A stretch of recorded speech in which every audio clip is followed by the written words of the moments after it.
Welcome my viewers and my subscribers. Welcome again to this channel, Life with Jennifer JM, and I am your girl, Auntie Jen. And I hope you are doing great. I hope you are doing just fine, my viewers and my subscribers. So my viewers and my subscribers, and if you're a first timer, welcome to the channel. We'll be looking at the Prime Minister's, warning Jamaicans how they build their homes, my viewers and my subscriber. It has been something that I've been looking into for a long while myself. Why would anyone in their right mind go build a house on a gully bank? Why would you go build your house on the river bank? Why would you go build your house in the sea? Why? There was a old saying that when we were growing up, said the wise man built his house upon the rock, and the foolish man built his house upon the sand, and the rain come tumbling down. And when the rain come, it wash away the one who built on the sand. But the man who built on the rock, his house remain firm. People look for the most vulnerable place to build.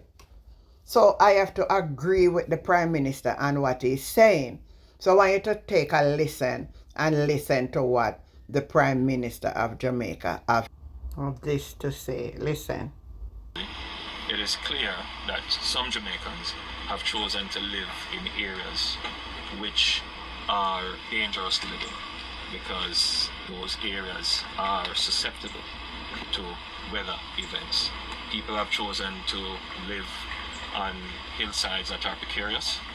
People have chosen to live very close to river banks, and some even build in river courses.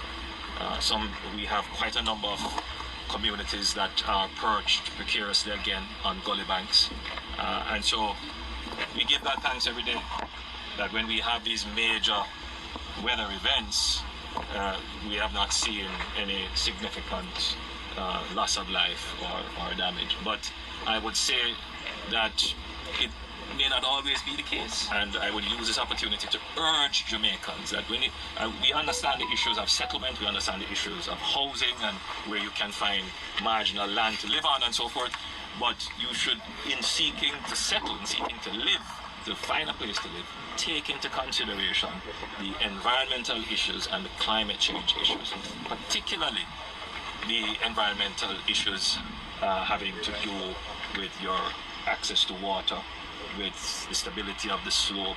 If you have to clear the land, how will that affect the stability of the slope? And then pay attention to the climate change issues. You're going to have frequent weather events. Government has to enforce as well. And as I flew over, I'm clearly seeing areas in St. Andrew in particular where government has to enforce, has to put down its foot to say, listen, we understand the issues, but for your own safety, you just can't build in these areas anymore. And that is something that we will have that conversation with the people and enforce the legislation that are in place, and maybe we would have to put in new legislation. So it is true, my people. It's timing that we have zonings. Over the years, and as everything happened here about government for do this, government for do that, we then need house, this happen, and people now, we have to put things in place, and it have to be bipartisan, that people stop just do these things, and then at the end of the day, same taxpayer money have to turn around, and there are some places that people know a danger, and they run go put themselves in the danger, my people. So the conversation continue, man. We can have a dialogue on this. Should something put in place that people build their housing properly on good soil, so that when these events take place, they are not at risk? Leave a comment and the conversation continue. I'm your girl, Auntie Jen. Bye. For assistance with building grants.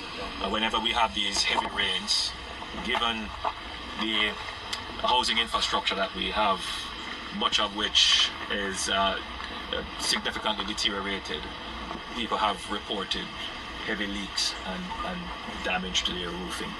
So we are considering how we can assist in this regard, but people should bear in mind that the government couldn't give everyone that has a leaking roof a grant, but certainly we will be sending out through the various entities that have that responsibility to get an assessment as to people who are in dire need and how we can